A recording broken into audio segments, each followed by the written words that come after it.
हमारे गांव में जैसे कि कोई भी शादी होते तो बारात जाते ओकर बिहान दिन आते तो परघाते नहीं संगवारी तो वैसने वीडियो आप मला देखे मिली तो हमारे गांव में बहुत अच्छा लगते संगवारी हो। जैसे कोई सुबह सुबह परघाते मतलब घर वाला मन दुल्हन ला रहे रात में आ रहे ओकर बाद घर लाते तो परघाते तो देखे मिलते संगवारी हो कि गाँव वाला मन रस्सी लगा के मई लोगन मन छेकते और छेकते तहन घर वाला मन पैसा देते संगवारी हो। तो इनमें पूरा गाँव पारा पारा के मन बटे रहते और पैसा मांगते और हमारे गाँव में संगवारी देखथन कि मतलब लास्ट में वो पैसा के बिस्कुट मिक्सचर विक्चर खाते। तो ऐसे होते संगवारी हो गाँव में। गांव के वीडियो में आप मन दिखाए की कोशिश करता हूँ कैसे लगते आप मन हमला कमेंट करके जरूर बताओ। तो ये यादव परिवार में होवत रही से बिहाव तो वीडियो अंत तक जरूर देखो संगवारी हो। आप मन के गांव में यादव परिवार के बिहाव कैसे होते हमला कमेंट करके जरूर बताओ। तो चलो हमन मिलता है वीडियो के अंत में।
नाश्ता से एक थे।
चली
परघात से टेकर वीडियो यादव परिवार में। और आप मन के परिवार में कैसे परघात है ओला कमेंट करके जरूर बताओ।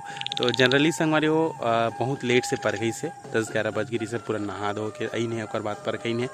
तो एक बाद और आने वाला है दूसरा पार्ट, एक जस्ट दूसरा पार्ट संगवारी हो ओला देखे तो जन बुलाओ। शाम के चौथे कैसे परघई से ओला दिखाना है और टिकावन कैसे से ओला दिखाना है। तो वीडियो कैसे लगते संगवारी हो हमला कमेंट कर दे करो। वीडियो अच्छा लगता है तो लाइक शेयर कमेंट कर दे करो। और फोटोग्राफी वीडियोग्राफी करवाना हुई इसने यूट्यूब में आप मन की शादी मन के वीडियो बनाना है तो बिल्कुल आप मना मला बुला सकते हो। तो चलो संगवारी हो मिलता है दूसरा पार्ट में, तब तक के लिए जय हिंद, जय भारत, जय छत्तीसगढ़।